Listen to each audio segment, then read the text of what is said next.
ହେଇଟି ଦେଖିବା ଆସ ପୁଅ ପକେଟରେ କଣ ମିଳିଲା।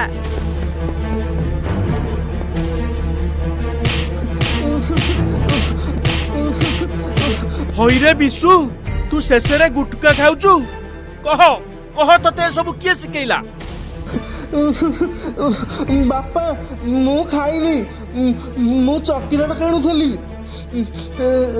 ହେଲେ ସେ ମାଧ୍ୟ କାକା ମତେ ଗୁଟୁକା ପ୍ୟାକେଟ ଧରି ଦେଇଛନ୍ତି ବୋଧେ। ଆଉ ସେ ମାଧ୍ୟା ଆଉ ରାଣା ସ୍କୁଲ ପାଖରେ ଗୁଟକା ବିକିକି ପିଲାମାନଙ୍କୁ ନଷ୍ଟ କରି ସାରିଲେଣି। ଗାଁ ସାରା ଚାରିଆଡେ ଖାଲି ଗୁଟକା ଛେପ। ଚାଲିଲୁ ତା ଦୋକାନକୁ ଯିବା।